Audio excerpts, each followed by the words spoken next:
जय श्री हरि। राधे राधे मित्रों, आप सभी का स्वागत है वैशाख मास की कथा श्रृंखला में। वैशाख मास ऐसा पवित्र मास है जिसमें हम अपने आध्यात्मिक साधना का उजागर करते हैं।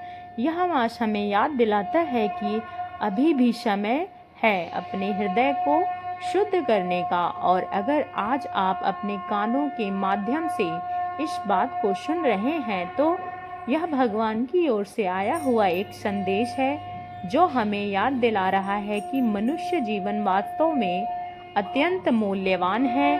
उसमें एक भी क्षण हमें अत्यंत सावधानी पूर्वक और भगवान श्री हरि को समर्पित होकर व्यतीत करना चाहिए।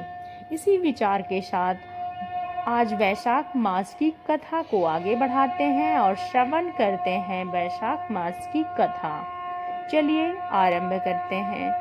श्रुतदेव जी ने कहा, हे राजन, पाप के तट पर, पंपा के तट पर कोई शंख नाम से प्रसिद्ध ब्राह्मण थे। वो बृहस्पति के सिंह रास में स्थिर होने पर कल्याण में गोदावरी नदी में स्नान करने के लिए गए। मार्ग में परम पवित्र भीमरथी का पार करने के बाद दुर्गम, जल शून्य और भयंकर निर्जन वन में धूप से विकल हो रहे थे। वह वैशाख का महीना था और दोपहर का समय था।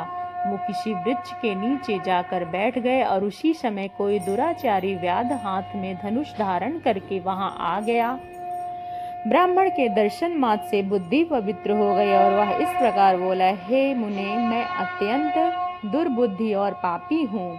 मेरे ऊपर आपने बड़ी कृपा की, क्योंकि साधु महात्मा स्वभाव से ही दयालु होते हैं। कहाँ मैं नीच कुल में उत्पन्न हुआ व्याध हूँ और कहाँ आप मेरी ऐसी पवित्र बुद्धि, इसे केवल आपका ही उत्तम अनुग्रह समझता हूँ। हे ऋषिवर, मैं आपका शिष्य हूँ, कृपा पात्र हूँ। साधु पुरुषों का समागम होने पर मनुष्य फिर भी दुख से प्राप्त नहीं करता, इसलिए आप मुझे अपने पाप नाशक वचनों द्वारा ऐसा उपदेश दीजिए जिससे संसार के बंधन से छूटने पर इच्छा रखने वाले मनुष्य स्वतः इस भव सागर को पार कर जाते हैं। साधु के पुरुषों का चित्त सबसे प्रति होता है। वो सभी प्राणियों के प्रति दयालु होते हैं।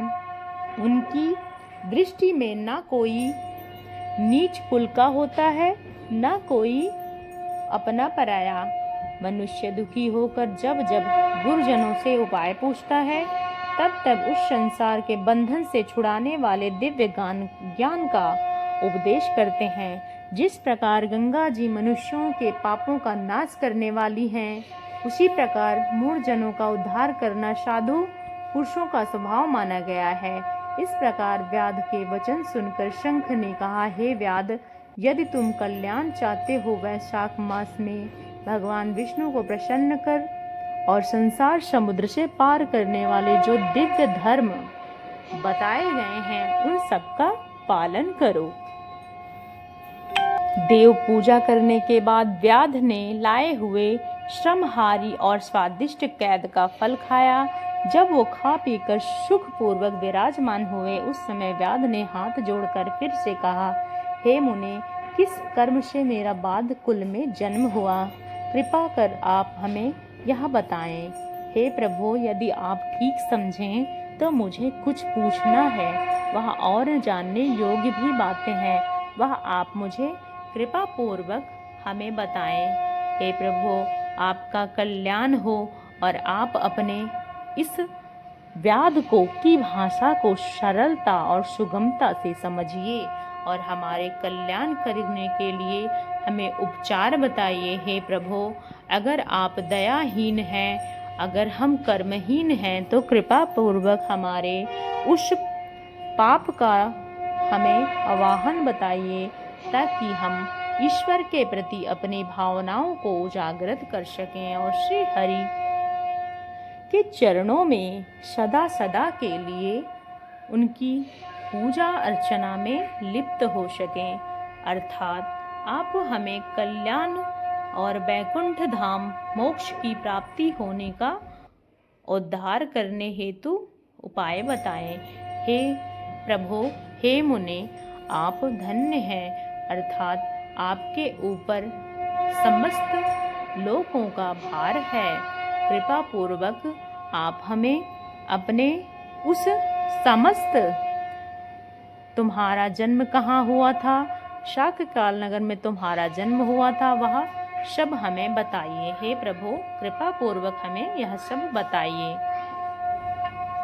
उस समय व्याध ने हाथ जोड़कर फिर से कहा, हे मुनि, किस कर्म से मेरा तपोमय व्याध कुल में जन्म हुआ और किसने ऐसी सद्बुद्धि और महात्मा की संगति प्राप्त हुई? हे प्रभु, यदि आप ठीक समझें तो यह जो पूछा है आप हमें बताने का कष्ट करें। यह सुनकर शंख ने कहा, पूर्व जन्म में तुम वेदों के पारंगत विद्वान ब्राह्मण थे। शाकल्य नगर में तुम्हारा जन्म हुआ था। तुम्हारा गोत्र श्रीवत्स और नाम स्तंभ था।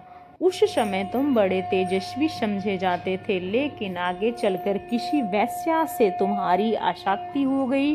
उसके संग में तुम नित्य कर्मों का त्याग दिया और शूद्र भांति घर आकर रहने लगे। यद्यपि तुम सदाचार शून्य, दुष्ट और धर्म कर्मों के त्यागी थे, तो वह तुम्हारी ब्राह्मणी पत्नी कांतमती की वैश्या सहित तुम्हारी सेवा की।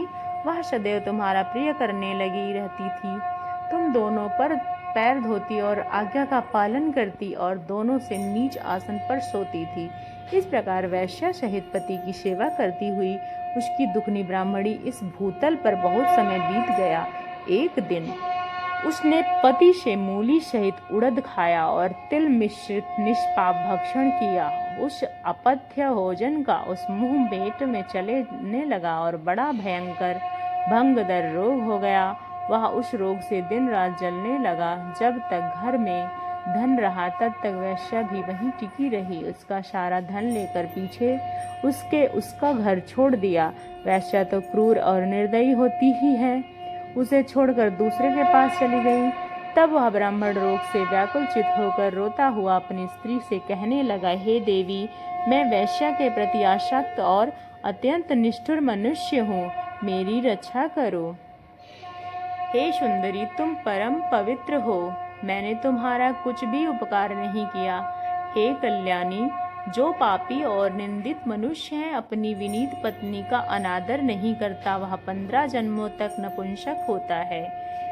हे महाभाग्य, दिन रात साधुवाद की निंदा करते हैं, तुम साध्वी और पतिव्रता हो। मैं तुम्हारा अनादर करके पाप योनि में गिरूंगा। तुम्हारा अनादर करने से जो तुम्हारे मन में क्रोध होगा उससे मैं दग्ध हो चुका हूँ। इस प्रकार अनुताप युद्ध वचन कहते हुए पति से वह पतिव्रता हाथ जोड़कर बोली, हे प्राणनाथ, आप मेरे प्रति किए हुए व्यवहार को लेकर दुख ना माने, लज्जा का अनुभव बिल्कुल ना करें। मेरा आपके ऊपर तनिक भी क्रोध नहीं है जिससे आपने दग्ध हुआ बतलाते हैं।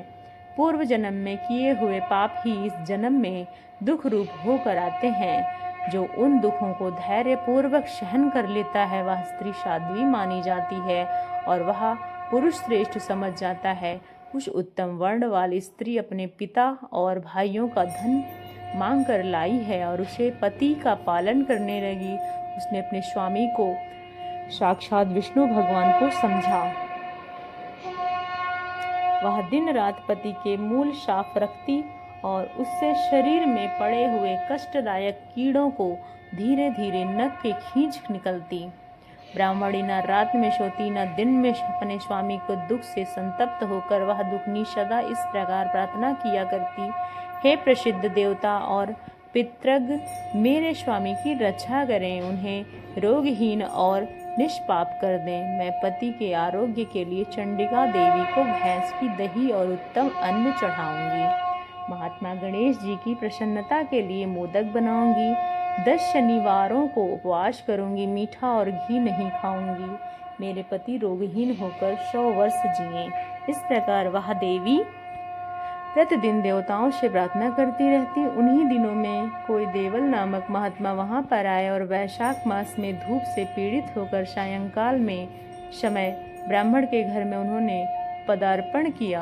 ब्राह्मणी ने महात्मा को चरण धोकर उनके जल में मस्तक को चढ़ाया और धूप से कष्ट पाए हुए महात्मा को पीने के लिए शरबत दिया। प्रातःकाल सूर्योदय होने पर मुनि जैसे आए थे वैसे चले गए। तत्पश्चात थोड़े ही समय में ब्राह्मण ने संताप्त हो गया और ब्राह्मणी सोंठ, मिर्च और पीपल लेकर उनके मुंह में डालने लगी।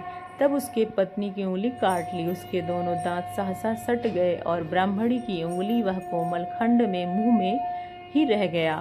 उंगली काटकर उस वैश्या की ही चिंतन करता हुआ वह ब्राह्मण मर गया। तब उसकी पत्नी कांतिमती ने कंगन बेचकर उसका ईंधन खरीदा और चिता बनाकर साध्वी पति के साथ उसी में जा बैठी। उससे पति के रोगी का शरीर गाढ़ आलिंगन करके उसके साथ अपने आप को भी चिता में जला दिया।